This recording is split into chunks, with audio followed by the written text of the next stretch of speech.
up, dog? I've said it before and I will say it again. If more men have stuffed animals, I swear to God, this world will be a better place.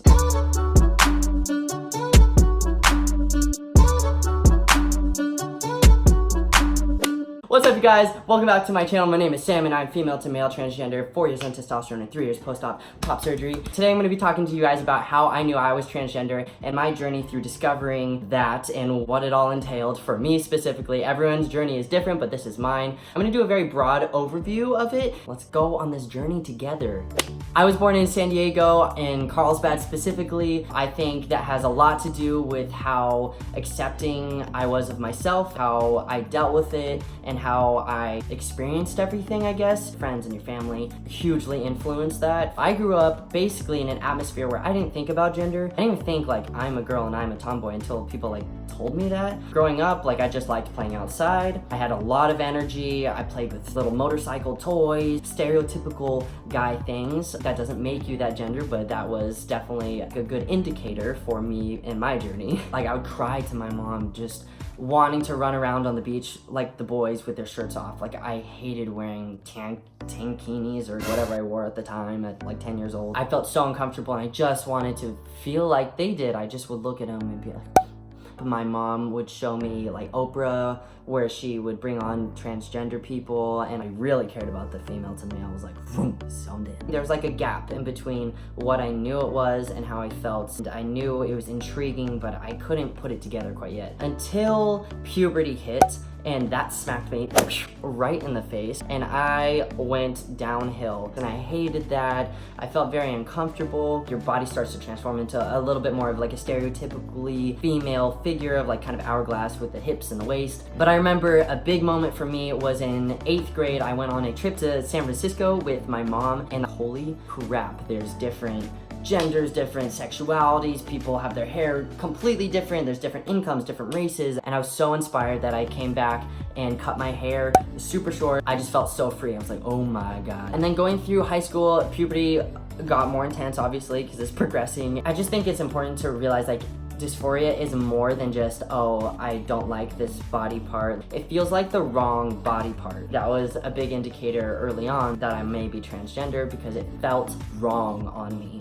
I started doing Insanity, the workout video, nonstop for like years and years because I thought it was maybe just like a weight thing. And then I started talking to, they're kind of like a therapist, and I started talking about how I was really uncomfortable being seen as a lesbian. And again, sexuality and gender are different. I knew I liked girls, but I hated being called a lesbian. I have zero hate for the LGBT community, obviously. So anyway, I was talking to my therapist and she said one sentence that like flipped my entire world around, and she said, Sam, maybe you're not a lesbian, maybe you're transgender. And my whole world was like, holy shit, I think you're right. Throughout the next year, I basically like came out. I hate that term for transgender people because I think it just further confuses sexuality and gender, but whatever. I came out, everyone was super chill. It was crazy. They all were like, okay, you want to get a burrito? This next year, which I think is important for everyone to do, is I took time to work through all my hesitations and my fears. You just have to be open to it and work through it honestly, and you'll get to wherever you need to go. In the next year, I was ready to start testosterone. It just kind of happened. It usually takes months and months and months, maybe even a year. It took me a month, and I was like, my first testosterone shot was on July 10th, 2015. It was an amazing day. If you guys want to check out more of the story behind that, I have a video. Then I moved to San Francisco, which is a great place to transition if you're wondering. I didn't move there for that, but it just happened to be like an amazing place to do that. So I medically transitioned. I had my top surgery on May 24th of 2016. And if you want to check out that video and the story behind that, it's here. And then I came back to Southern California. I moved to LA to pursue music, which I'm still doing. When I lived there, I went and did some revision surgeries. So I had a revision surgery on my top surgery, and then I got liposuction. Then 6 months later, I had another one because it needed more work. And I went to a doctor to where they do kind of, it's called IPL, and it's a laser thing, trying to work on the scars. And now I'm 4 years on testosterone, 3 years post-op top surgery of my OG surgery. It's been amazing. It's been a very intense ride. Obviously, there's so much that goes into it. That's a broad overview of my transition and kind of how I discovered my gender identity. If I can offer any advice to anyone that is going to go through this, it's just give yourself time. There's no rush on jumping into hormones and surgeries. It's a lot to come to terms with and work through, and things come up that you don't expect. You don't want to do something that you actually don't want to do in the end. You guys all rock. Thank you so much for supporting me. I'm just trying to spread love in my message and everything that I possibly can. Thank you so much for watching. I'll be back